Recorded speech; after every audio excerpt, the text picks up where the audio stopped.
ပေါင်းဆုံးကျွန်တော်တနင်္ဂနွေသားသမီးများအတွက်တဲတော်ချိုးပါမယ်နော်တနင်္ဂနွေသားသမီးများအတွက်တဲတော်ချိုးပါမယ်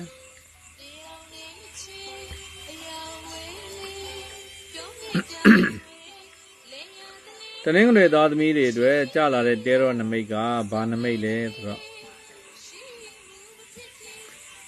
ဧကရီကပ်ဖြစ်ပါတယ်နော်ဧကရီတဲ့ဧကရီဆိုတော့ဘယင်မနမိတ်ဖြစ်ပါတယ်တဲ့နော်ဧကရီဆိုတာဘယင်မနမိတ်မိဖုရားမဟုတ်ပါဘူးဘယင်မကြီးတစ်ပါးပေါ့နော်စီးတဲ့ဥစ္စာတောက်ကြကြိုနမိတ်ပါတယ်ရှေ့မှာအသီးအနှံတွေပြေဝနေတဲ့ဂျုံငင်းပါတယ်အဲ့တော့အစာရည်သာပေါ်ကျွယ်ဝတဲ့နမိတ်စီးတဲ့ဥစ္စာရှိတဲ့နမိတ်အစစရအစဉ်ပြေတဲ့နမိတ်ဖြစ်ပါဒါကြောင့်တနင်္ဂနွေသားသမီးတွေအတွက်ဒီတစ်ပတ်မှာကြာလာတဲ့တဲတော်နမိတ်ဒီအဗရမကောင်းသောနမိတ်ဖြစ်ပါတယ်နော်တော့ဧကရိကကြတဲ့အတွက်အစစရစိတ်ချမ်းသာရခြင်းအစစရကံကောင်းခြင်းအစစရအောင်မြင်မှုရမယ်အချိန်ကာလဖြစ်ပါတယ်ဒီနမိတ်ကြပြီဆိုရင်တဲ့ငွေချင်းနဲ့ပတ်သက်ရင်တိတိတသာပြေလည်တတ်ပါတယ်တော့ယာတုတိုးတာတို့လာစာတိုးတာတို့နေရာထိုင်ခင်းကောင်းမွန်တဲ့နေရာထိုင်ခင်းကိုရရှိတာမျိုးတွေလည်းဖြစ်တတ်ပါတယ်အဲ့တော့အလုတ်ပြောင်းရင်ကောင်းမလားမကောင်းဘူးလားလက်ရှိလောက်ကလည်းတိတ်မကောင်းဘူးပေါ့နော်အလုတ်ကပြောင်းနေတယ်ပြောင်းမယ်စိတ်ကူးရင်းနဲ့နောက်ဆုံးကြတော့မပြောင်းဖြစ်ပဲနဲ့ပေါ့နော်လက်ရှိလုံးမှာပဲလောက်ကင်နေရတာမျိုးအောင်မြင်သွားတာမျိုးအဆင်ပြေသွားတာမျိုးဖြစ်တတ်ပါတယ်။ဒါကိုယ်ပိုင်စီးပွားရေးလုပ်ငန်းလုပ်နေတဲ့လူတွေဆိုရင်တိတိတသာတိုးတက်ခြင်းအောင်မြင်ခြင်းတွေဖြစ်တတ်တဲ့အချိန်ကာလဖြစ်ပါတယ်။ဒါတနင်္ဂနွေသားသမီးတွေဟာအလုပ်အကိုင်နဲ့ပတ်သက်တာရဲ့စီးပွားရေးနဲ့ပတ်သက်တာရဲ့ငွေကြေးနဲ့ပတ်သက်တဲ့ကိစ္စတွေမှာထူးထူးခြားခြားအစဉ်ပြေခြင်းကံကောင်းခြင်းအောင်မြင်ခြင်းတွေရရှိတတ်တဲ့အချိန်ကာလဖြစ်ပါတယ်။ဒါဩဇာနာရှိခြင်းအောင်မြင်မှုရခြင်းဒီချိန်မှာဧကရိကဖြစ်တဲ့အတွက်စကားပြောရင်အထူးအောင်မြင်တတ်တဲ့အချိန်ကာလဖြစ်ပါတယ်။အဲ့တော့တနင်္ဂနွေသားသမီးတွေဟာပြောစကားဆိုစကားတွေအောင်မြင်မယ်လက်ရှိအလုပ်ကိုင်မှာတိုးတက်မယ်ငွေကြေးနဲ့ပတ်သက်တဲ့ပူပန်သောကတွေပြေလည်သွားတာမျိုးတွေကြုံမယ်အဖက်ဘက်ကနေပြီးတော့အစဉ်ပြေခြင်းကံကောင်းခြင်းစိတ်ချမ်းသာရခြင်းအောင်မြင်ခြင်းတွေဖြစ်တတ်ပါနောက်တစ်ခုကအခြေအိမ်တော်ရေးနဲ့ပတ်သက်ရင်တော့သူကဩဇာစီးစိမ်ဥစ္စာရှည်ခြင်းတွေနဲ့ပါတွဲပြီးတော့မှတ်ထားတဲ့တင်္ဂရနမိတ်ဖြစ်တဲ့အတွက်ဧကရိကကြတဲ့အတွက်တနင်္ဂနွေသားသမီးတွေဟာအခြေအိမ်တော်ရေးတွေမှာတည်တံ့ခြင်းခိုင်မြဲခြင်းအစဉ်ပြေခြင်းကံကောင်းခြင်းအောင်မြင်ခြင်းတွေကိုရရှိတတ်တဲ့အချိန်ကာလဖြစ်ပါတယ်အိမ်တော်တွေမှာကြတော့ထူးထူးခြားခြားအဖြစ်သားသမီးတို့ရင်သွေးရတနာတွေရတတ်တဲ့အချိန်ကာလဖြစ်ပါတယ်သားသမီးတွေဘာတွေရတတ်တယ်သားသမီးတွေဘာတွေရဖို့ခဲနေတဲ့တနင်္ဂနွေသားသမီးတွေဆိုရင်အထူးကံတာကောင်းပြီးတော့သားသမီးရင်သွေးရတနာရရှိတဲ့သတင်းစကားတွေကြားတတ်ပါကျမ်းမာရေးနဲ့ပတ်သက်ရင်တော့အထိုင်များတဲ့အတွက်ခါနာတာလေးတွေဖြစ်တတ်တယ်အဲ့ဒါလေးတွေတော့ပြီးဥဆိုင်ပါနော်ခါနာတာတို့နောက်လက်ကောင်းယောဂါတွေပါတွေဖြစ်တတ်ပါတယ်နော်အဲ့ဒါလေးတော့သတိထားပေါ့တနင်္ဂနွေသားသမီးတွေအတွက်ကျွန်တော်တို့ပြောရရင်တော့ကံတာကောင်းတယ်18ရက်8လ2023ခုနှစ်ကနေပြီးတော့25ရက်8လ2023အထိတပတ်တာကာလမှာတနင်္ဂနွေသားသမီးတွေအတွက်ကံကြမ္မာကောင်းသောနမိတ်ဖြစ်ပါတယ်ဒါကြောင့်ဒီကာလလေးမှာကျွန်တော်တို့ကိုယ်အနေနဲ့ရည်ရွယ်ချက်တွေညီမှန်းချက်တွေနော်အကောင့်ထဲပေါ်မယ်ဆိုရင်အောင်မြင်မှုရတတ်တယ်အစဉ်ပြေတတ်တယ်ပေါ့အဲ့တော့ကိုယ်ရည်ရွယ်ချက်ညီမှန်းချက်တွေကိုရဲတာလုပ်ပါနော်ရည်ရွယ်ချက်ညီမှန်းချက်တွေကိုရဲတာလုပ်ပါဧကမုတ်ကြအောင်မြင်မှုရတတ်ပါအဲ့တော့တနင်္ဂနွေသားသမီးတွေအတွက်အကျိုးပေးတဲ့ကံကောင်းတဲ့အရာဆိုရင်အဝါရောင်နဲ့အပြာရောင်နဲ့ကောင်းပါအဝါရောင်ကောင်းတယ်အပြာရောင်ကောင်းတယ်နောက်ထီတိုးတာတွေကံသမဲတိုးတာတွေဝါသနာပါတဲ့တနင်္ဂနွေသားသမီးတွေဆိုရင်9စာ6စုံ6စာ9စုံစတဲ့နံပါတ်တွေကိုရှာပြီးတော့ထိုးပါမြတ်စွာဘုရားရှင်ကိုရောမြတ်ကြီးကိုကြာတာပရိသတ်နဲ့ပတ်သက်တဲ့ပန်းတွေအစားအသောက်တွေအသီးနှံတွေပေါက်စီတို့နော်ပေါက်စီတို့နောက်တစ်ခုကပဲပြုတ်စီစန်းတို့ပဲထမင်းတို့ကြာတာပရိသတ်နဲ့ပတ်သက်တဲ့အစားအသောက်ပန်းဆိုရင်လည်းကျွန်တော်မေမျိုးပန်းတွေပါတယ်လှူလို့ရပါတယ်နော်အဲကတ်လူပူတော်ပြီးတော့ဆူတောင်းမှာအញ្ញံခိုက်တွေပြေပြောက်ပြီးတော့ကောင်းကျိုးလိုရာဆန္ဒရရှိသေးမှာဖြစ်ပါတယ်အဲ့တော့တနင်္ဂနွေသားသမီးများအတွက်နေကောင်းရက်မြတ်ကဆိုရင်ကြာတာပရိနဲ့တောက်ကြနေဖြစ်ပါတယ်နော်ကြာတာပရိနေ့နဲ့တောက်ကြနေတွေမှာအရေးကြီးတဲ့လုပ်ငန်းဆောင်တာတွေလုပ်ပါဧကမုတ်ကြအကျိုးပေးခြင်းကံကောင်းခြင်းအောင်မြင်ခြင်းတွေဖြစ်စေမှာဖြစ်ပါတယ်ဒါတော့ကျွန်တော်တို့တနင်္ဂနွေသားသမီးများ18ရက်နေ့ကနေ25ရက်နေ့အထိ တပတ်တာကာလမှာတွေ့ကြုံမယ်ကံကြမ္မာအဆိုးကောင်းများအတွက်ဒုက္ခကျေပွင့်တဲတော်နမိတ်ဖတ်ကြားပေးကြတာဖြစ်ပါတယ်နော်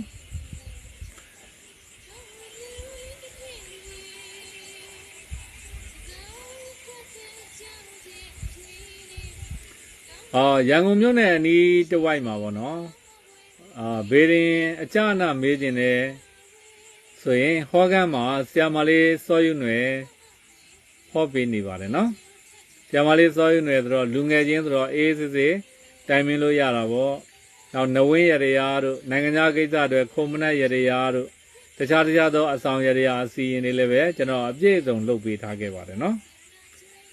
ကျွန်တော်စီမှာဘိုင်ဘာနေပြီးတော့ဘေးရင်မေးကြည့်မယ်ဆိုရင်ညံပူဇော်ကတဦးကို1000ဖြစ်ပါတယ်နော်တဦးလည်းရင်ညံပူဇော်က1000သတ်မှတ်ထားပါတယ်အထူးဟောတို့ရှယ်ဟောတို့မရှိပါဘူးเนาะဘယ်သူပဲမေးညံပူဇော်က1000ဖြစ်ပါတယ်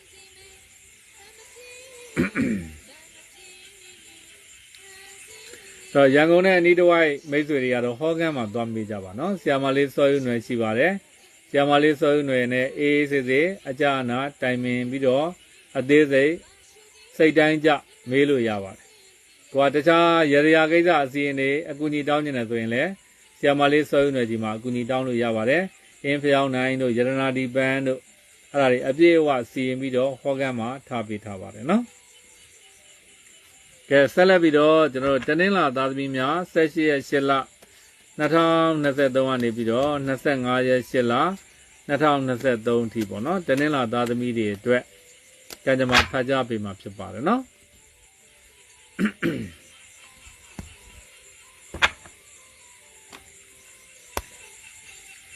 ကဲတနင်္လာသားသမီးတွေအတွက်ကြားလာတဲ့တဲတော်နမိတ်ကတော့ဒုတ်ချောင်းနမိတ်ဖြစ်ပါတယ်တိမ်တိုင်တွေကနေပြီးတော့လက်တစ်ဖက်ထွက်လာတယ်လက်တစ်ဖက်ကဒုတ်ချောင်းကိုကင်ထားတဲ့နမိတ်ဒီတဲတော်နမိတ်မှာဆိုရင်တော့ဒုတ်ချောင်းနမိတ်ကဘာကိုညွှန်ပြတာလဲဆိုတော့အသစ်ပေါ်ပေါက်ခြင်းဆိုတာကိုညွှန်ပြတဲ့နမိတ်ဖြစ်ပါတယ်။ဒါကြောင့်တနင်္လာသားသမီးတွေဟာဒီကာလမှာအလုပ်သစ်တွေလုပ်ငန်းသစ်တွေအကြံစီသစ်တွေပေါ်ပေါက်တတ်တဲ့အချိန်ကာလဖြစ်ပါတယ်။ဒါတော့အလုပ်ကိုင်တဲ့ပတ်သက်ရင်ကံတာတာသူလည်းကောင်းတာပါပဲเนาะတနင်္လာသားသမီးတွေလည်းကောင်းတယ်။သူကဘယ်လိုကောင်းတာလဲဆိုရင်အသစ်ပေါ်ပေါက်ပြီးတော့ကောင်းတာမျိုးပေါ့။အဲ့တော့လက်ရှိအလုပ်ကလည်းတိတ်ပြီးတော့အဆင်မပြေဘူးတနင်္လာသားသမီးတွေကအလုပ်ပြောင်းရင်ကောင်းမကောင်းဆိုရင်နမိတ်ရဆိုရင်အင်မတန်ကောင်းပါအလုပ်ပြောင်းရင်ကောင်းမကောင်းဆိုရင်အင်မတန်ကောင်းတယ်အင်မတန်မှာအဆင်ပြေတယ်နောက်တစ်ခုကအလုပ်ဟောင်းနဲ့အလုပ်သစ်နဲ့နှစ်ခုရှင်နေတယ်ပေါ့နော်တနင်္လာသားသမီးတွေအတွက်အလုပ်ဟောင်းနဲ့အလုပ်သစ်နဲ့နှစ်ခုရှင်နေတယ်အဲ့ဒါဘယ်အလုပ်ကိုလုပ်ရင်ကောင်းမလဲဘယ်အလုပ်ကိုအလုပ်ဟောင်းကိုရွေးရင်ကောင်းမလားအလုပ်သစ်ကိုဘယ်ပြောင်းရင်ကောင်းမလားဆိုရင်အလုပ်သစ်ကိုဦးစားပေးပြီးတော့ရွေးချယ်တဲ့အချိန်ကာလဖြစ်ပါတယ်နောက်ဒီချိန်မှာတနင်္လာသားသမီးတွေအတွက်အကြံစီတွေမှာဆိုရင်လည်းပဲထူးထူးခြားခြားအားဖြင့်အသစ်တွေပဲပေါ်ပေါက်တတ်ပါတယ်။ငါကတော့ကိုကကုံစုံတိုင်းဖွင့်မယ်လို့စိတ်ကူးထားတာ။ကိုကငါကတော့ကုံစုံတိုင်းဖွင့်မယ်လို့စိတ်ကူးထားတာ။အခုတလောဘလို့ဖြစ်တယ်မသိပါဘူးဆရာကြီး။ကျွန်မအလှပြင်တိုင်းဖွင့်ကျင်နေတယ်ပေါ့။အဲ့လိုမျိုးအကြံစီအသစ်တွေထူးထူးခြားခြားပေါ်ပေါက်တတ်တဲ့အချိန်ကာလဖြစ်ပါတယ်။အဲ့တော့ကောင်းမကောင်းဆိုရင်ကောင်းတယ်။ဒါတင်လာသားသမီးတွေဟာဒီကာလမှာတဲတော်နမိတ်အတိုင်းဆိုရင်အသစ်တွေနောက်ကိုလိုက်ပါနော်အလုပ်သစ်နေရာသစ်နိုင်ငံသစ်အခွင့်အရေးသစ်အကြံစီသစ်တွေနဲ့ထူးထူးခြားခြားအောင်မြင်မှုရတတ်တဲ့အချိန်ကာလမျိုးဖြစ်ပါတယ်နံပါတ်2ကတနင်္လာသားသမီးတွေအတွက်အလုပ်ကိုင်တွေအခွင့်အရေးတွေခွင့်လန်းတွေအတွက်အရင်စ조사အားထုတ်စရာမလိုဘဲနဲ့လွယ်ကူကူချောချောမောမောနဲ့အောင်မြင်မှုရတတ်တဲ့အချိန်ကာလဖြစ်ပါတယ်အရင်ခဲတောင်ခဲရင်လုပ်နေရတာမျိုးမဟုတ်ဘူးနော်အရင်ခဲတောင်ခဲရင်လုပ်နေရတာမျိုးမဟုတ်ဘူးခဲတောင်ခဲရင်ကြိုးစားအားထုတ်နေရတာမဟုတ်ပဲနဲ့လွယ်ကူကူလေးနဲ့ရေကန်အသင့်ကြာအသင့်ဆိုသလိုပဲအောင်မြင်မှုရတတ်တဲ့အချိန်ကာလဖြစ်ပါတယ်ငွေချင်းနဲ့ပတ်သက်တဲ့ကိစ္စတွေမှာဆိုရင်လည်းအင်မတန်မှကံကောင်းတဲ့နမိတ်ဖြစ်ပါတယ်နော်ရုတ်တရက်ကိုလိုချင်တဲ့ကိုမျှော်လင့်ထားတဲ့ငွေကြေးတွေကိုကတသိန်းမျှော်ထားတယ်ဒါပေမဲ့အမဲတသိန်းခွဲလောက်ရောက်လာတာမျိုးကိုကစုံးပြီလို့ထင်နေတဲ့ငွေကြေးတွေပြန်ဝင်လာတာမျိုးတွေလည်းဖြစ်တတ်ပါနောက်မိတ်ဆွေအသစ်တွေတငယ်ချင်းအသစ်တွေအကျိုးပေးတဲ့မိတ်ဆွေအပေါင်းနဲ့တငယ်ချင်းတွေနဲ့လည်းစုံစည်းရတတ်တဲ့အချိန်ကာလဖြစ်ပါတယ်ကျမ်းမာရေးနဲ့ပတ်သက်ရင်တော့လေနဲ့ပတ်သက်တဲ့ယောဂတွေပါလေယူဆိုင်ပါနော်လေပွားတာတွေပါလေဖြစ်တတ်ပါတယ်အစာအိမ်လေပွားတာတို့ကအဲ့လိုမျိုးလေးတွေတော့ဂရုစိုက်ပါနော်ပညာရေးကိစ္စတွေသင်တန်းကိစ္စတွေဆိုရင်လည်းအင်မတန်မှကောင်းပါတယ်နောက်အခြေအနေနောက်ရင်းနဲ့ပတ်သက်ရင်တော့ချစ်သူမရှိသေးတဲ့ တနင်္လာသားသမီးတွေဆိုရင်ချစ်သူတွေပါလေရတတ်တယ်ပေါ့နော်ချစ်သူအစ်စ်တွေပါလေတွေ့ရတတ်တာပေါ့အဲ့တော့တနင်္လာသားသမီးတွေအတွက်အခြေအနေနဲ့ပတ်သက်ရင်ကံတာတာကောင်းတယ်အိမ်တော်ကြီးနဲ့ပတ်သက်ပြီးတော့ကံတာတာကောင်းတယ်ပိုကောင်းတာကအပြိုကြီးလူပြိုကြီးတွေပို့ပြီးတော့ကောင်းပါတယ်အဲ့တော့ကိုယ်မှာချစ်သူမရှိဘူးမဲအပြိုကြီးလူပြိုကြီးတွေဆိုရင်ဒီမှာသူကဒုတ်ချောင်းနမိတ်အဲ့တော့ကိုယ်နဲ့ဖူးစာစုံနဲ့သူတွေ့တတ်တယ်ပေါ့နော်အင်မတန်မှကောင်းပါအဲ့တော့တနင်္လာသားသမီးတွေအတွက်နမိတ်အရာဆိုရင်ကံတာတာသည်အင်မတန်မှကောင်းတယ်အားလုံးကိုအကြံဉာဏ်ပေးခြင်းတာအစ်စ်တွေနဲ့လို့ပါအဟောင်းတွေထဲမှာတန်တရားလဲမနေနဲ့ပေါ့နော်အဟောင်းတွေထဲမှာနင့်မြုပ်မနေနဲ့တို့မောင်မြင်နိုင်တော့တဲ့အလောက်ကင်ခွေးခွန်းလေးရှင်လုံးဝစွန့်လွတ်လိုက်စွန့်လွတ်ပြီးတော့အစ်စ်တွေကြိုးစားပါနော်နိုင်ငံခြားသွားတာတို့အကြံစီအစ်စ်တွေနေရာအစ်စ်တွေအခွင့်အရေးအစ်စ်တွေဖန်တီးပြီးတော့ကြိုးစားပါနော်တနင်္လာသားသမီးတွေအတွက်ဧကံမုတ်ချအောင်မြင်မှုရစေမှာဖြစ်ပါတယ်အဲ့တော့တနင်္လာသားသမီးတွေအတွက်အကျိုးပေးတဲ့ကံကောင်းစေတဲ့အရာဆိုရင်အပြာရောင်နဲ့အဝါရောင်နဲ့ကောင်းပါတယ်နော်အပြာရောင်အဝါရောင်ကောင်းတယ်နောက်ထီထိုးတာတွေကံသက်မဲ့တို့တာတွေဝါသနာပါတဲ့တနင်္လာသားသမီးတွေဆိုရင်6စား5စုံတို့5စား6စုံစတဲ့နံပါတ်တွေရှာပြီးတော့ထိုးပါမြတ်စွာဘုရားရှင်ကိုရောမြတ်ကြီးကိုတောက်ကြနံနဲ့ပတ်သက်တဲ့ဗန်းတွေအစာအသောက်တွေအသီးနှံတွေကတ်လူပူတော်ပြီးတော့ဆူတောင်းပါတောက်ကြနံဆိုရင်တော့တီဟိုစေးတို့တကြားတော့ပေါ်ပါတယ်တကြားတော့ဘယ်နေရာရောက်တကြားတွေပါပေါ်တယ်ပေါ့နော်တကြားတို့တပြေပန်းတို့အဲ့ဒါကတ်လူပူတော်ပြီးတော့ဆူတောင်းပါတနင်္လာသားသမီးတွေရဲ့အញ្ញံခိုက်တွေပြပြပြီးတော့ကောင်းကျိုးလိုရာဆန္ဒရရှိစေမှာဖြစ်ပါတယ်အဲ့တော့တနင်္လာသားသမီးများဒီကာလမှာပေါ့နော်18ရက်နေ့ရာနေပြီးတော့25ရက်နေ့အတွင်းမှာအရေးကြီးတဲ့လုပ်ငန်းဆောင်တာတွေလုပ်မယ်ဆိုရင်တောက်ကြနေ့နဲ့ကြာသာပတေးနေ့နဲ့အကျိုးပေးတယ်ကောင်းတယ်အောင်မြင်မယ်တောက်ကြနေ့နဲ့ကြာသာပတေးနေ့တွေမှာအကောင့်ထဲပေါ်တင်ပါတယ်နော်ကဲဒါတော့တနင်္လာသားသမီးများ18ရက်8လ2023ကနေ25ရက်8လ2023အထိတပတ်တာကာလမှာတွေ့ကြရမယ်။ဒါကြမှာဆိုးကောင်းများအတွက်ဒုက္ခကျေပွင့်တဲတော်နမိတ်ဖတ်ကြားပေးခဲ့တာဖြစ်ပါတယ်နော်။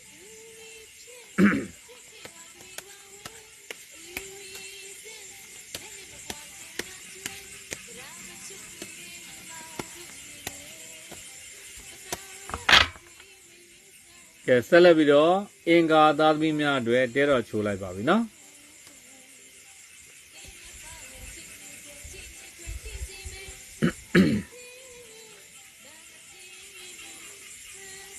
အင်္ဂါသားသမီးတွေအတွက်ကြာလာတဲ့တဲတော်နမိတ်ကဓာငါးလက်ဆိုတဲ့နမိတ်ဖြစ်ပါနော်ဓာငါးလက်နမိတ်ကြတယ်ဓာငါးလက်နမိတ်ဒီရံပွဲနမိတ်ဖြစ်ပါတယ်ရံပွဲဆိုရင်ကွာအနိုင်ရတဲ့နမိတ်ပါနော်ကွာဟိုသူတစ်ပါးတို့ကအနိုင်ချတယ်လိုက်တာပေါ့ခါလိုက်တော့ရှုံးတဲ့လူတွေကမျက်နှာကိုပိုက်ပြီးတော့ငိုကြွေးပြီးတော့ထွက်ပြေးကြကွာနိုင်တာကိုကျဉ်နှက်နေတဲ့လူတယောက်ကကံသာတာမျက်နှာအမူအရာတွေနဲ့ကြနေတဲ့နမိတ်ဖြစ်ပါတယ်အဲ့တော့အင်္ဂါသားသမီးတွေဟာဒီကာလမှာမမျော်လင့်မဲ့နဲ့ရန်လေးတွေကြုံတတ်တယ်ဆရာရဲ့ဖုန်းနံပါတ်တဲ့39ခွန်9 2029နော်39ခွန်9 2029ဖြစ်ပါတယ်အဲ့တော့အင်္ဂါသားသမီးတွေဟာတဲ့ရန်ကြုံတတ်တယ်အတိုက်ခံကြုံတတ်တယ်အနှောက်အယှက်ကြုံတတ်တယ်မပြောခြင်းမနဲ့ပြောရတာမျိုးလေးတွေကြုံရတတ်တယ်မဆိုခြင်းမနဲ့ဆိုရတာမျိုးလေးတွေကြုံရတတ်ဒါပေမဲ့ထူးထူးခြားခြားအဖြစ်တော့အနိုင်ရတဲ့နမိတ်ဖြစ်ပါတယ်။ရန်နေပါလေကြုံရင်တော့မှအနိုင်ရတဲ့ကံတာတာမျိုးရှိတယ်။အဲ့တော့ဆိုလိုတာကတော့အင်္ဂါသားသမီးတွေအတွက်အတိုက်ခံကြုံမယ်အနိုင်ရမယ်ပေါ့။ရန်ကြုံမယ်အနိုင်ရမယ်။ဒါပေမဲ့အနိုင်မဲရအရှုံးမဲပေးရရန်ကမကောင်းပါဘူး။ဒါအင်္ဂါသားသမီးတွေဟာရန်လေးတွေဂယုဆိုင်ပါအတိုက်ခံလေးတွေဂယုဆိုင်ပါအနှောက်အယှက်ကလေးတွေဂယုဆိုင်ပါနော်အဲ့တော့မပြောချင်မနဲ့ပြောရတာမျိုးလေးတွေကြုံရတတ်တယ်ရုံးမှာဆိုရင်လည်းပဲအတိုက်ခံအနှောက်အယှက်ကလေးတွေကြုံရတတ်တယ်အဖက်ဘက်ကနေပြီးတော့ပြဿနာလေးတွေကြုံရတတ်တယ်စိတ်ညစ်စရာလေးတွေကြုံရတတ်တယ်အဲ့တော့အလုပ်ထဲမှာဆိုရင်လည်းအတိုက်ခံတွေအနှောက်အယှက်တွေကြားရမှာအောင်မြင်မှုရမယ်ကံတာတာမျိုးရှိတယ်မိသားစုထဲမှာဆိုရင်လည်းပဲတယောက်နဲ့တယောက်ပေါ့နော်မိသားစုဝင်တွေတယောက်နဲ့တယောက်အစင်မပြေမှုလေးတွေကြုံရတတ်တယ်တယောက်နဲ့တယောက်အစင်မပြေမှုလေးတွေကြုံရတတ်တယ်အဲ့ဒါလေးတွေတော့ view site ပေါ့နော်အဲ့တော့ငွေချင်းနဲ့ပတ်သက်ရင်တော့ရစရာကြီးတဲ့ငွေတွေရနိုင်မရနိုင်ဆိုရင် ပတ်စံကိစ္စတွေလည်းရနိုင်တယ်ပေါ့နော်ရတာဆိုတော့ဘယ်လိုလဲဆိုတော့လွယ်လွယ်ကူကူရတာမျိုးတော့မဟုတ်ဘူးနည်းနည်းလေးပြောရဆိုရနော်နည်းနည်းလေးဖြဲရတာပေါ့နော်နည်းနည်းလေးဖြဲလိုက်မှရစရာကြီးတဲ့ငွေတွေထွက်လာတာမျိုးတွေဖြစ်တတ်တယ်ပေးစရာကြီးတဲ့ငွေဆိုရင်လည်းပဲနည်းနည်းဘဝတောင်းပန်လို့မရဘူးနည်းနည်းပြူးပြဲနဲ့ပြန်လှုပ်လိုက်ရမှပြေလည်သွားတာမျိုးတွေဖြစ်တတ်တယ်အဲ့တော့မိတ်ဆွေပေါင်းတဲ့ငွေချင်းတွေထဲမှာဆိုရင်လည်းပဲမမျှော်လင့်မနဲ့အနှောက်အယှက်ကလေးတွေကြုံရတယ်ဒါကြောင့်မလို့အင်္ဂါသားသမီးတွေအတွက်ကြာလာတဲ့တေတော်နမိတ်ကတိတ်ရှေးဝေးတော့မပြောချင်ပါဘူးရန်ကြုံတတ်တယ်အတိုက်ခံကြုံတတ်တယ်အနှောက်အယှက်ကြုံတတ်တယ်အဲ့တော့ဒါအခြေအနေတော်ကြီးတွေနဲ့ပတ်သက်ရင်လည်းတယောက်နဲ့တယောက်တစ်ချက်ချက်ဖြစ်နေတာမျိုးလေးတွေဖြစ်တတ်တယ်အသိမပြေဖြစ်နေတာမျိုးလေးတွေဖြစ်တတ်တယ်မကြာခဏစကားများတာမျိုးလေးတွေဖြစ်တတ်တယ်ပေါ့နော်အဲ့ဒါလေးတွေတော့သတိထားသင့်ပါလေနော်အဲ့တော့အင်္ဂါသားသမီးတွေအတွက်အကျိုးပေးတဲ့ကံကောင်းစေတဲ့အရာဆိုရင်အဖြူရောင်ရဲ့အပြာရောင်ရဲ့ကောင်းပါနောက်ထီတိုးတာတွေကံသမဲတိုးတာတွေဝါသနာပါတဲ့အင်္ဂါသားသမီးများဆိုရင်နှစ်စာ6ဆုံး6စာနှစ်ဆုံးစတဲ့နံပါတ်တွေကိုရှာပြီးတော့ထိုးပါမြတ်စွာဘုရားရှင်ကိုရောမြတ်ကြီးကိုတနင်္လာနေ့နဲ့ပတ်သက်တဲ့ပန်းတွေအစားအသောက်တွေအသီးနှံတွေကတ်လူပူတော်ပြီးတော့ဆူတောင်းပါနော်တနင်္လာနေ့ဆိုရင်ဂန်းကော်ပန်းတို့လွယ်တာတော့ကော်ဖီတို့ကိတ်မုံတို့ပေါ့နော်အစဉ်ပြေတာတစ်ခုခုလေး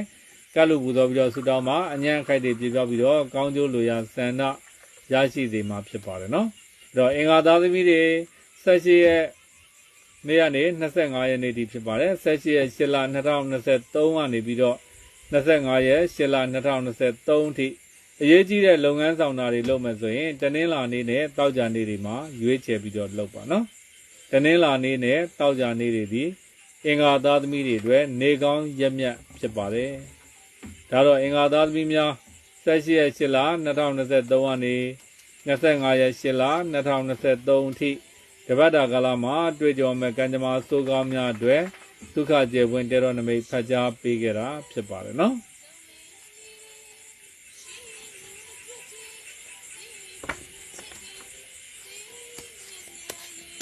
ကဲဆက်လက်ပြီးတော့ဗုဒ္ဓဟူသားသမီးများအတွက်ကံကြမ္မာဖတ်ကြားပေးမှာဖြစ်ပါတယ်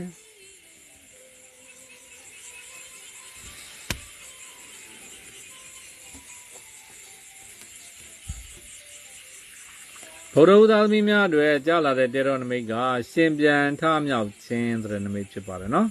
ရှင်ပြန်ခြင်းထမြောက်ခြင်းနမိတ်ပါရှင်ပြန်ထမြောက်ဆိုတာသေရနေပြီးတော့ပြန်ရှင်တဲ့နမိတ်ပေါ့လူသေးတွေဟာခေါင်းတလားတွေထဲမှာသေနေတာပေါ့ကောင်းကင်ကတမန်တော်ကနေပြီးတော့တဘိုးရဲ့ခောမှုတ်တဲ့အချိန်မှာလူသေးတွေဟာပြန်ပြီးတော့ရှင်ပြန်လာတယ်ထမြောက်လာတယ်ဆိုတဲ့နမိတ်ဖြစ်ပါတယ်အဲ့တော့ဗုဒ္ဓဟူသားသမီးတွေအတွက်သေရနေပြီးတော့ပြန်ရှင်တဲ့နမိတ်ဖြစ်တယ်အဲ့တော့မကောင်းရာကနေပြီးတော့ပြန်ပြီးတော့ကောင်းလာတတ်တယ်အလုံးမကောင်းရာကနေအလုပ်တွေပြန်ကောင်းလာတတ်တယ်အလုပ်အဆင်မပြေရာကနေပြီးတော့အလုပ်တွေအဆင်ပြေလာတတ်တယ်လောကမျောလင်းချက်မဲ့ရာကနေပြီးတော့မျောလင်းချက်တွေပြန်လည်ပြီးတော့ရရှိလာတာမျိုးတွေဖြစ်တတ်တဲ့အချိန်ကာလဖြစ်ပါတယ်ဒါကြောင့်ဗုဒ္ဓဟူသားသမီးတွေဟာအကြံဉာဏ်ပေးနေတာတော့လုံးဝကိုမျောလင်းချက်မမဲ့ပါနဲ့နော်မျောလင်းချက်ထားပါကိုယ်ရည်ရွယ်ချက်ရည်မှန်းချက်တွေကိုနောက်ဆုံးနေ့နောက်ဆုံးအချိန်နောက်ဆုံးနာရီထိလုံးဝမရတတ်လိုက်ပါနဲ့လုံးဝမျှော်လင့်ချက်မမဲ့ပါနဲ့အဲ့တော့အလုံးမကောင်းလောကတော့ထွက်ချင်နေတယ်နည်းနည်းလေးအချိန်ကာလတစ်ခုလောက်ပေးပြီးတော့ကြိုးစားအားထုတ်ကြည့်တင်ပါလေနော်ဥပမာတလားလောက်ငါဆက်နေကြည့်မယ်ပေါ့အကျွေးတွေတောင်းမရဘူးဖြစ်နေတယ်အကျွေးတွေတောင်းမရဘူးဖြစ်နေတယ်ဆိုရင်လည်းငါနည်းနည်းဒီတစ်ချိန်နှစ်ချိန်လောက်တော့ငါထပ်ပြီးတော့တောင်းကြည့်အောင်မယ်ဆိုပြီးတော့တောင်းကြည့်တော့မျောလင်းချက်မဲရာနေပြီးတော့မျောလင်းချက်တွေပြန်လဲပြီးတော့ရရှိလာတတ်တယ်စိုးရာနေပြီးတော့ကောင်းလာတတ်တယ်အဲ့တော့အခြေအနေတွေနဲ့ပတ်သက်ရင်လည်းကွဲမလို့ဖြစ်နေတဲ့ချစ်သူတွေတယောက်နဲ့တယောက်ခွာပြဲတော့မလို့ဖြစ်နေတဲ့အိမ်အောင်တွေတယောက်နဲ့တယောက်အနေပြန်ပြီးတော့နီးစပ်သွားတာမျိုးတွေဖြစ်တတ်ပါတယ်နော်နီးစပ်သွားတာမျိုးတွေဖြစ်တတ်တယ်အဲ့တော့အလုတ်အကိုင်းစီးပွားရေးငွေကြေးတော့ကျမ်းမာရေးနဲ့ပတ်သက်ရင်လည်းပဲရှင်ပြန်ထမြောက်ခဲ့အဓိပ္ပာယ်ဟာရှင်ပြန်ထမြောက်ခဲ့အဓိပ္ပာယ်ကဘာလဲသေအားနေပြီးတော့ပြန်ရှင်အဲ့တော့သေမလို့ဖြစ်နေတယ်ဆရာဝန်တွေလက်လျှော့တဲ့လူနာတော်မှာပြန်ပြီးတော့ကောင်းလာတာမျိုးတွေဖြစ်တတ်ပါတယ်အဲ့တော့လူရင်းတို့ချင်းပြောမယ်ဆိုရင်တော့ဗုဒ္ဓဟူသားသမီးတွေအတွက်ကံတရားသည်စိုးရာနေပြီးတော့ပြန်ကောင်းလာတတ်တယ်အလုပ်ကိုင်ပဲဖြစ်ဖြစ်ကျမ်းမာရေးပဲဖြစ်ဖြစ်ပညာရေးပဲဖြစ်ဖြစ်ငွေကြေးပဲဖြစ်ဖြစ်အခြေအိမ်တော်ရေးနဲ့ပဲပတ်သက်ပြီးတော့ပဲဖြစ်ဖြစ် အစင်မပြေအားနေပြန်ပြီးတော့အစင်ပြေလာတတ်တဲ့အချိန်ကာလမျိုးဖြစ်တတ်ပါတယ်နော်အဲ့တော့ဗုဒ္ဓသားသမီးတွေအတွက်အကျိုးပေးတဲ့ကံကောင်းတဲ့အရာကိုပြောပါဆိုရင်အဝါရောင်ရဲ့ညီညိုရောင်ရဲ့ကောင်းပါအဝါရောင်ကောင်းတယ်ညီညိုရောင်ကောင်းတယ်နောက်ထီတိုးတာတွေကံသမဲတိုးတာတွေဝါသနာပါတဲ့ဗုဒ္ဓသားသမီးတွေဆိုရင်တဲ့ငါးစာ3စုံ3စာ5စုံစတဲ့နံပါတ်တွေကိုရှားပြီးတော့ထိုးပါမြတ်စွာဘုရားရှင်ကိုရောမြတ်ကြီးကိုကြာသာပရိနံတွေနဲ့ပတ်သက်တဲ့ပန်းတွေအစားအသောက်တွေအသီးနှံတွေပေါ့နော်စနေနံနဲ့ပတ်သက်တဲ့ပန်းတွေအစားအသောက်တွေအသီးနှံတွေပေါ့စနေနံဆိုတော့ကျွန်တော်တို့ဘာကြီးလဲနှင်းစီပန်းလွယ်ပါတယ်နောက်တစ်ခုကဒံပေါက်တွေပါလေလှူလို့ရတယ်ထောပတ်တမင်းတွေပါလေလှူလို့ရတော့အစင်ပြေတာတစ်ခုခုကတ်လူပြီးတော့ဆူတောင်းပါနောက်ဗုဒ္ဓသားသမီးတွေအတွက်နေကောင်းရက်မြတ်ကဆိုရင်စနေနဲ့အင်္ဂါနေ့နဲ့ကောင်းပါစနေနေ့တွေလုပ်ပါအင်္ဂါနေ့တွေလုပ်ပါအကျိုးပေးခြင်းကံကောင်းခြင်းအောင်မြင်ခြင်းဖြစ်စေမှာဖြစ်ပါတယ်ဒါတော့ကျွန်တော်ဗုဒ္ဓသားသမီးများနော်16ရက်နေ့ကနေ25ရက်နေ့ဒီတပတ်တာကာလမှာတွေ့ကြရမယ်ကံကြမ္မာအဆိုးကောင်းများအတွက်ဒုက္ခကျေပွင့်တဲတော်နမိတ်ဖတ်ကြားပေးခဲ့တာဖြစ်ပါတယ်နော်ကဲအားလုံးမင်္ဂလာပါနော်အလှူကကျွန်တော်တို့နေ့စဉ်တီးတုံပဲကလိုင်းအလှူရဲ့ကုန်ကြစရိတ်ကကျွန်တော်6000နဲ့3သိန်းကြားပေါ့နော်6000နဲ့3သိန်းကြားလောက်ကုန်ပါတယ်3သိန်းလောက်ဆိုရင်တော့ကျွန်တော်တို့ပေါ့ပေါ့များများလှူလို့ရတယ်နောက်တခြားသောငပိရေကြိုလေးတွေဘာလချောင်ကြော်လေးတွေချင်မောင်ကြော်လေးတွေပါလှူလို့ရပါတယ်အဲ့တော့ဒီနေ့အထိကတော့အလှူရှင်ဟာ16ဦးဒီမှာလှူဖို့စီရင်ပေးထားပါတယ်အလှူခံတာမဟုတ်ပါဘူးနော်ကျွန်တော်ကလှူမှာပါသတင်းကြော်တီကျွန်တော်ကလှူဖို့ရည်ရွယ်ထားတာပါတချို့ကအလှူပါခြင်းနဲ့တချို့ကကြည်နူးတာပေါ့မရှိတဲ့လူတွေမတတ်နိုင်တဲ့လူတွေစာဝတ်နေခက်ခဲနေတဲ့လူတွေကိုအခုလိုမျိုးလှူလိုက်အခုသူကဟင်းတစ်ခွက်ရရင်တော့သူတော်တော်အဆင်ပြေတယ်နော်ဟင်းတစ်ခွက်ကျွန်တော်ကဒီကသီးတုံပဲကိုင်းကိုပေါ်ပေါ်များများတစ်ခွက်လှူလိုက်တဲ့အခါကျတော့သူတို့ကဟင်းချက်စရာမလိုတော့ဘူးအဲ့တော့တချို့ဆိုရင်ခြံတွေထဲမှာလယ်တွေထဲမှာအလုံဆင်းနေတာကျွန်တော်တို့7နာရီကနေ7နာရီဒီအတွင်သူတို့သီးတုံပဲကိုင်းလာယူတယ်ပြီးရင်အိမ်ကိုပြန်တယ်ပြီးရင်သူတို့ကောင်းကောင်းမွန်မွန်စားတော့ရတာပေါ့နော်သီးတန့်ကြီး7နာရီတို့မှအလုံသိမ်းမှဈေးဆိုင်ပြေးရချက်ရပြုတ်ရပြင်မပြေဘူးပေါ့နော်မပြေဘူးဆိုတော့ကျွန်တော်တို့လှူတာသူတို့အတွက်အင်မတန်မှအကျိုးများပါနောက်တစ်ခုကကျွန်တော်တို့ဒီ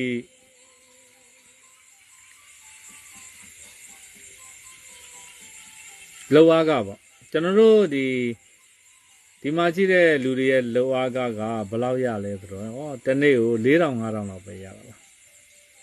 လောအားကတနေ့ကို4000ကခြံတွေထဲမှာလိုက်လို့တယ်လယ်တွေထဲမှာလိုက်လို့တယ်လောအားကတနေ့ကို4000 5000လောက်ပဲရတာအဲ့တော့4000 5000လောက်ပဲရတဲ့ဟာနဲ့စံတပြီဘလောက်စံအကျန်းပေါ့နော်စံတပြီ3000ကျော်4000ပေါ့နော်စံတပြီကိုဒီမှာစံကျန်းပေါ့3000ကျော်4000နဲ့ကိုလောအားကလေးကမှ4000 5000လောက်ပဲရတာဆိုတော့ဘယ်လိုလုပ်ကျွန်တော်ကတောသူတောင်သားတွေကကြတော့မိသားစုဝင်တွေများတာပေါ့နော်မိသားစုဝင်တွေများတယ်တောသူတောင်သားတွေတိန်ကိုမိသားစုဝင်တွေကကလေးတွေပေါ့ကလေးတွေများတယ်လို့ပြောတာပေါ့ကလေးတွေကဘယ်ကထွက်လာတယ်တော့မသိဘူးကလေးတွေကတော့အတကုံများတယ်အိမ်တိန်မှာမရှိသေးရင်ကလေး4ယောက်5ယောက်6ယောက်9ယောက်ကလေးတွေကတော့အများကြီးပဲဝင်ငွေကြီးတဲ့လူက1ယောက်စာ2ယောက်စာပဲရှိတယ်ဒါပေမဲ့အလုတ်ကင်လည်းရှိအောင်ပါလေအလုတ်ကင်မှမရှိတာကွန်းတွေပါတွေလိုက်ခူးလို့ရတယ်လယ်တွေပါတွေထဲမှာမြက်တွေပါတွေနှုတ်လို့ရတယ်အဲ့တော့ဝင်ငွေရဘယ်လောက်လဲဆိုဝင်ငွေရကြတော့4000 5000လောက်ပဲဝင်တယ်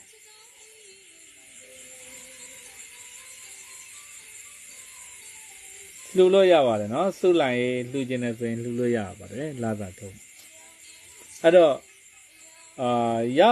ပတ်စံဝင်ငွေရကြတော့4000 5000လောက်ပဲဝင်တယ်စံတပြီနဲ့ဘာတွေဝယ်ပြီးဘာတွေဘယ်လိုချက်ကြပြုတ်ကြစားကြမလဲပေါ့နော်အဲ့တော့မထူးပါဘူးသီးတုံပဲကလိုင်းလေးကောင်းကောင်းမွန်မွန်လေးချက်ပြုတ်ပြီးလှူမယ်အဲ့တော့လာယူကြဆိုတော့လေလာကြတာပါပဲဒီနေ့လူပေါင်းလူ200အဲ့မှာဗီဒီယိုဖိုင်နေတဲ့မှာတွေ့မှာပေါ့လူတွေကိုကြိတ်ကြိတ်တိုးနေကြတာအဲ့တော့သူတို့အတွက်ကတော့သီးတုံပဲကလိုင်းတစ်ခွက်ရသွားတာဒီတော်တော်လေးစားဝတ်နေရေးအတွက်တော်တော်လေးအဆင်ပြေသွားစေတယ်ပေါ့နော်အဆင်ပြေသွားစေတယ် ကျွန်တော်ဒီမှာသတင်းကြော်တိဆက်ပြီးတော့လှူမှာဖြစ်ပါတယ်နော်လှူတယ်လို့သာကိုကလွယ်လွယ်ကူကူလှူတယ်လို့သာပြောတာပါဗျာကျွန်တော်ကဒီမှာတိုင်းကြဝိုင်းကြတဲ့လူတွေကြောင့်အဆင်ပြေတာပါဝိုင်းပြီးတော့ချက်ကြပြုတ်ကြလှီးကြချွတ်ကြဆရာလိုက်နားထောင်ရင်းနေတဲ့အိပ်ပျော်တော့မလို့တဲ့အမလေးမိန်နေအောင်နော်ကြံသေးတယ်နောက်တဲ့နေ့နဲ့သာ3ခုကြာတော်ရေးသားသမီးတွေဆက်သွားမယ်နော်ဘယ်မှာလဲဆိုတော့မြန်အောင်ပါပါနော်ကျွန်တော်မြန်အောင်မျိုးနေပေါက်ကုန်းစုံတရက်ပင်သေးပါဒီတက်မကလှူနိုင်ပါသေးတဲ့ကျွန်တော်လှူနိုင်ပါတယ်လှူနိုင်ခြင်းပါတယ်နော်လှူနိုင်ခြင်းပါတယ်ဒါပေမဲ့ကျွန်တော်လည်းအရန်ဘောစီတော့မဟုတ်ဘောစီမဟုတ်သေးဘူးရဘောစီမဟုတ်သေးဘူးဘေးရင်လေးဟောလိုက်ရတဲ့ညံမှုသောကားလေးတွေအခုဆိုရင်တော့ဟောကန်ပိတ်တာပေါ့ဟောကန်ပိတ်တော့ဟောကန်ဝင်မရှိတော့ဘိုက်ဘာနေပြီးတော့ဘေးရင်တွေပါလာမေးကြတယ်အဲလာမေးတဲ့သူတွေရဲ့ရတဲ့ညံမှုသောကားလေးတွေစုဆောင်ပြီးတော့လှူရတာပေါ့နော်တနေ့ကို6000ကနေ3သိန်းကြားလောက်ကုန်ပါတယ်နော်ကားဝင်လို့ရလာတဲ့ဒေါ်မမအေးရပါတယ်နော်ခြံနဲ့ရအောင်ကားလာလို့ရပါတယ်ဘိုက်ဘာနေလှူလို့ရပါတယ်ခွန်ကို2000ပါနော်အနိုင်မဲ့သူလေးကျွန်တော်အဋိဋ္ဌံဝင်လို့ရွာမှာသွားပြီးအဋိဋ္ဌံဝင်နေတာခင်ဗျေယဝတီတိုင်းရဆိုရင်လာလေပါနော်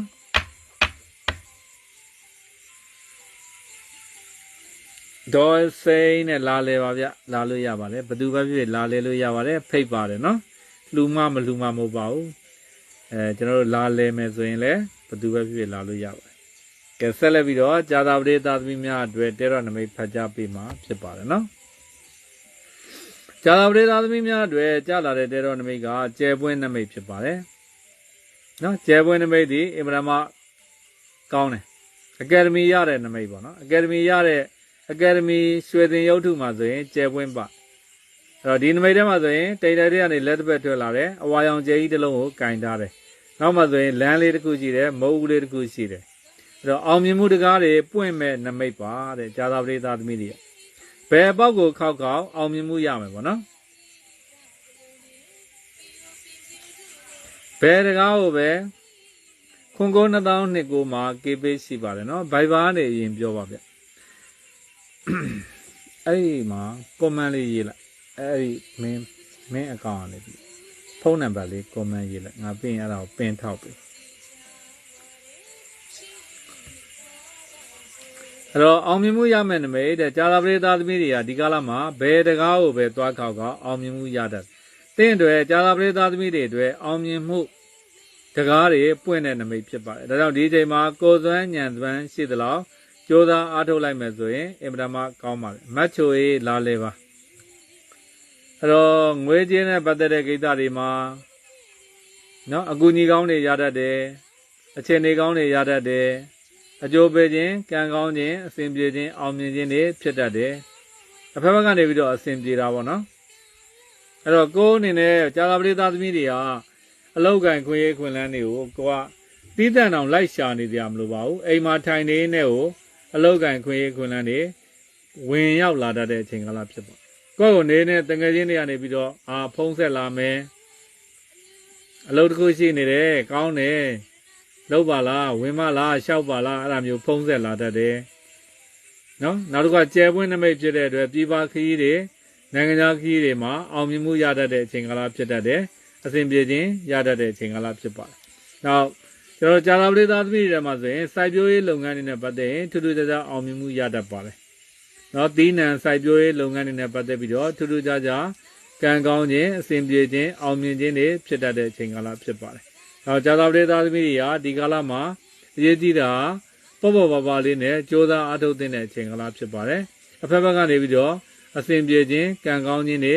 ရောက်ရှိလာတော့မယ်ဆိုတဲ့စိတ်အဓိကတော့မျှော်လင့်ချက်နဲ့ပေါ့နော်ကြိုးစားအားထုတ်တဲ့မှာဒီကဇာတာပရိသသမီးတွေယုံကြည်မှုလို့ပါ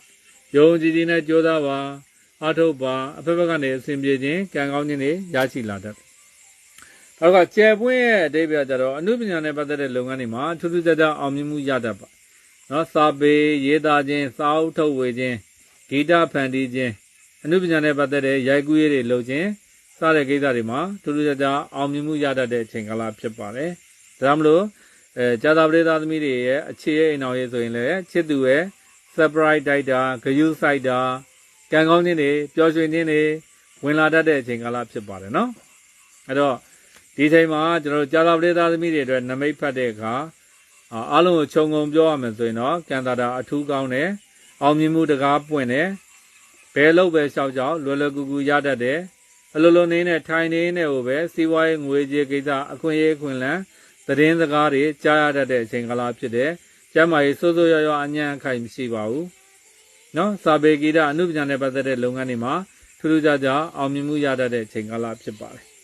အဲ့တော့အညံ့အခိုင်ကတော့သိကြီးကြီးမားမားမရှိပါဘူးနော်ဒီနမိတ်ကအဲ့တော့ကိုကစ조사အားထုတ်တင်တယ်ပေါ့အဲ့တော့ကြာသာပရိသတ်သမီးတွေတွေအကျိုးပေးတဲ့ကံကောင်းတဲ့အရာဆိုရင်အနီရောင်နဲ့အစိမ်းရောင်နဲ့ကောင်းပါတယ်နောက်ထီတို့တာတို့ကံသမဲတို့တာတွေဝါသနာပါတဲ့ကြာသာပရိသတ်သမီးတွေဆိုရင်တေစလေးဆုံးတို့လေးစတေဆုံးတို့စတဲ့နံပါတ်တွေကိုရှာပြီးတော့ထိုးပါနောက်မြတ်စွာဘုရားရှင်ကိုတော်မြတ်ကြီးကိုတနင်္ဂနွေနေ့နဲ့ပတ်သက်တဲ့ပန်းတွေအစားအသောက်တွေအသီးနှံတွေကတ်လူပူတော်ပြီးတော့ဆုတောင်းပါတနင်္ဂနွေဆိုရင်အုံညွန့်တို့အုံတို့ခေါက်ဆွဲတို့အုံသီးစိတ်တို့အုံရည်တို့အုံပန်းတို့လှူပြီးတော့ဆုတောင်းလို့ရပါတယ်နောက်ကြာသာပရိသတ်သမီးတွေအတွက်အရေးကြီးတဲ့လုပ်ငန်းဆောင်တာတွေလုပ်မယ်ဆိုရင်တနင်္ဂနွေနေ့နဲ့ဗုဒ္ဓဟူးနေ့တွေမှာလုပ်ပါနော်တနင်္ဂနွေနေ့နဲ့ဗုဒ္ဓဟူးနေ့တွေလုပ်မယ်ဆိုရင်အကျိုးပေးခြင်းကံကောင်းခြင်းအောင်မြင်ခြင်းတွေဖြစ်စေမှာဖြစ်ပါတယ်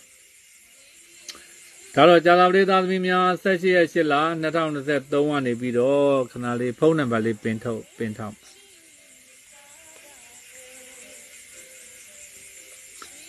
ုန်းနံပါတ်လေးပင်ထောက်ထားပါတယ်နော်ဖုန်းနံပါတ်ဆရာဖုန်းနံပါတ်ကလေးကိုကိုမင်းအကောင့်ကနေပြီးတော့ပင်ထောက်ပေးထားပါတယ်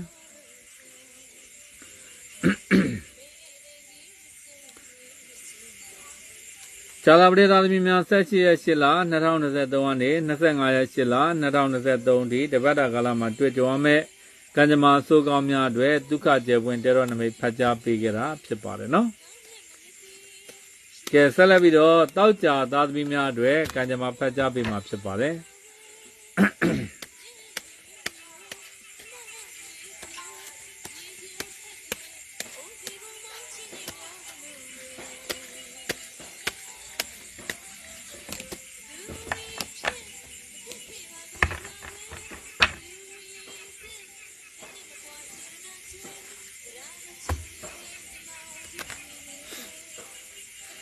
ကဲတောက်ကြသားသမီးတွေအတွက်ကြားလာတဲ့တဲတော်နမိတ်ကမေရော်ကြီးဆိုတဲ့နမိတ်ကြားပါတယ်မေရော်ကြီးဆိုတော့တဲတော်နံပါတ်2ကပ်ပေါ့နော်တဲတော်နံပါတ်2ကပ်ဖြစ်တယ်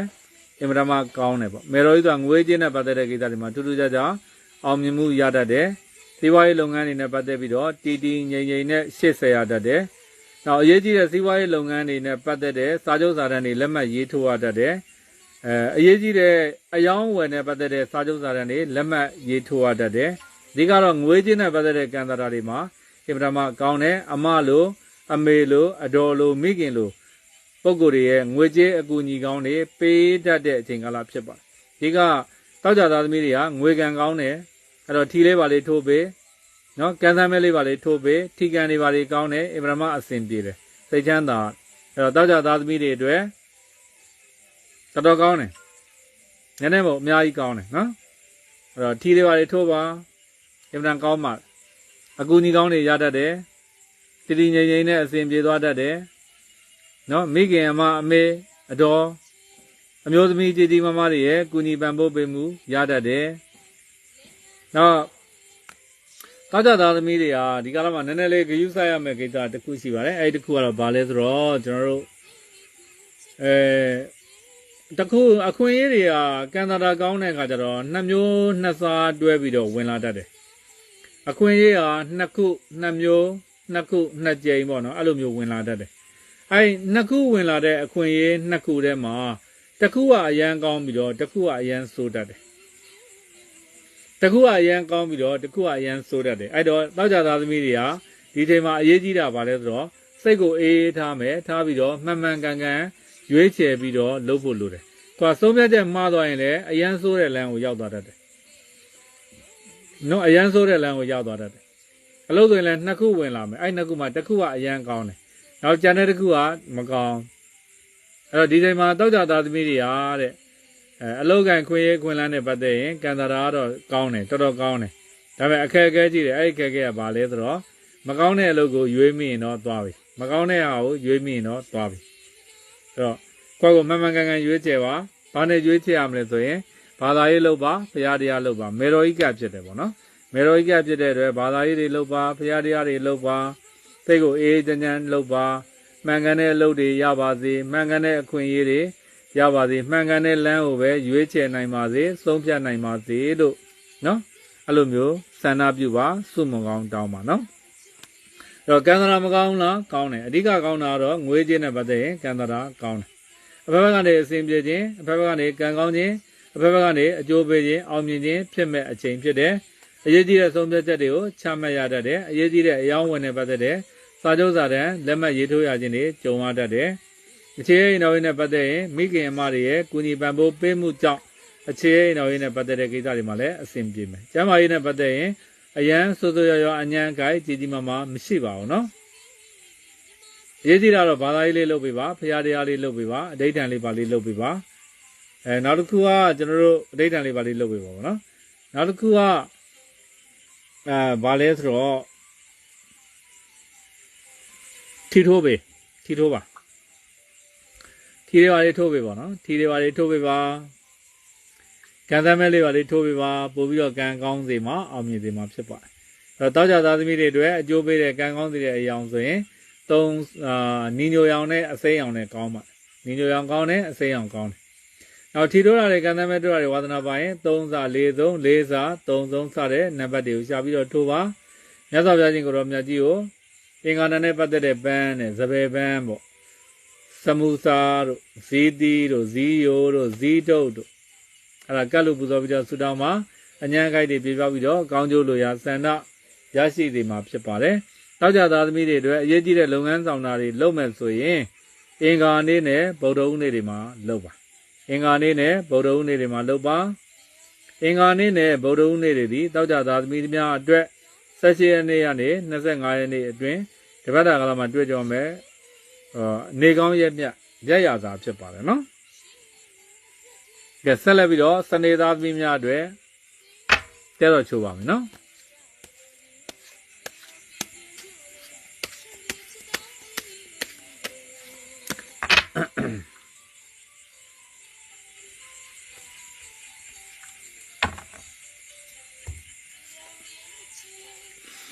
မလေးကောင်းလိုက်တာစနေသားသမီးတွေကျဲပွင့်သုံးပွင့်နဲ့နမိတ်ကြတယ်ဖះเจ้าမှာကပီးထိုးနေတဲ့နမိတ်ကြီးအရန်ကောင်းတယ်ဘဝမှာမှတ်ကြောက်တင်ရမယ့်အချိန်လို့တော့ပြောရမယ့်အချိန်ကာလဖြစ်ပါတော့ကျဲပွင့်ရဲ့အဓိပ္ပာယ်ဆိုတော့အောင်မြင်ခြင်းပဲကံကောင်းခြင်းပဲစိတ်ချမ်းသာရခြင်းပဲတော့စနေသားသမီးတွေဒီချိန်မှာကံတာတာကောင်းတယ်ကံတာတာဘယ်လောက်တောင်ကောင်းလဲတဲ့ဒီကာလမှာနောက်တစ်ချိန်မှာမှတ်သားသားပြန်ပြီးတော့ပြောရလောက်တဲ့ဒီကံတာတာကောင်းတယ်အဲ့ချိန်တော့ငါအဲ့လူကြီးရလိုက်တာဒါမိုက်သွားတယ်အဲ့ချိန်တော့အဲ့လူနဲ့တွေ့ခဲ့တာငါတကယ်ကံကောင်းတယ်ငါတကယ်အဲ့လမ်းကိုရွေးလိုက်ရတာငါဘဝတည်းတကယ်ကိုလုံးဝမိုက်တယ်ကွာအဲ့လိုမျိုးတနေ့နေ့တစ်ချိန်မှာမှတ်ရမှတ်သားပြန်ပြောရလောက်တဲ့အထိကံကောင်းခြင်းတွေပိုင်ဆိုင်ခွင့်ရနိုင်တဲ့အချိန်ကာလသည်စနေသားသမီးများအတွက်ဖြစ်ပါတယ်သူကနံရံမှာကြောက်စာထိုးတာနံရံမှာကပီးထိုးတဲ့သင်္ကေတနမိတ်ဖြစ်တဲ့အတွက်အဲ့လိုယူဆတာဖြစ်ပါတယ်နော်အဲ့တော့စနေသားသမီးတွေအတွက်မိုက်တယ်နော်တော်တော်မိုက်တယ်အရန်ကိုမိုက်တယ်အရန်ကိုကောင်းတယ်ဘယ်လောက်တောင်ကောင်းလဲအမြဲတမ်းမှတ်ကြောက်လက်ဖြောက်တီးပြီးကောင်းမိုက်တယ်ကွာငါအဲ့တော့အဲ့လူကြီးနဲ့တွေ့တာကွာငါတကယ်ကံကောင်းတယ်ငါအဲ့လောက်ကိုရွေးခဲ့မိတာကွာတကယ်ကောင်းတယ်ငါအဲ့နိုင်ငံကိုထွက်လိုက်တာငါအတွက်တော်တော်ကြီးကိုကောင်းသွားတယ်ငါဘဝပြောင်းလဲသွားတယ်အဲ့ဒီလိုမျိုးတဲ့ဘဝမှာမှတ်ရတခုတ်တရပြန်ပြီးတော့ပြောစမှတ်ပြောရလောက်တဲ့ဒီကံကောင်းစေတဲ့နမိတ်ဖြစ်ပါတော့ကျဲနောက်တော့ဖះเจ้าမှာကပီးထိုးတဲ့နမိတ်ဖြစ်တဲ့အတွက်စနေသားသမီးတွေဟာအလူအတန်းကြီးကြီးမားမားတွေလောက်ရတတ်တယ်အလူအတန်းတွေဆောင်ရွက်ရတတ်တယ်အဲ့တော့ဘဝအစဉ်မြင်မတတ်တဲ့အချိန်ကာလဖြစ်တဲ့အတွက်စနေသားသမီးတွေထဲမှာဝန်ထမ်းတွေပါရင်ယာတုတိုးတာတို့လာသာတိုးတာတို့နေရာကောင်းရတာတို့အဲ့ဒါမျိုးတွေဖြစ်တတ်တဲ့အချိန်ကာလဖြစ်ပါတယ်အရေးကြီးတဲ့စာချုပ်စာတမ်းတွေကိုအောင်မြင်နဲ့လက်မှတ်ရေးထိုးဖို့ရှိပါ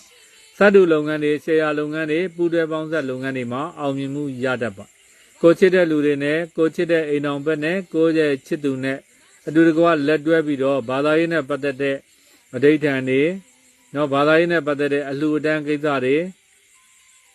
ဖျားတဲ့အကြောင်းဆောက်ကိစ္စတွေကိုလိုက်ပါပြီးတော့ဆောင်ရွက်လုပ်ကင်နိုင်မဲ့ကံကြမ္မာနမိတ်မျိုးဖြစ်ပါတယ်ဒါကြောင့်ကျမ်းမာရေးဆိုရင်လည်းစိုးစိုးရွားရွားအញ្ញံခိုင်ကြီးကြီးမားမားမရှိပါဘူးနော်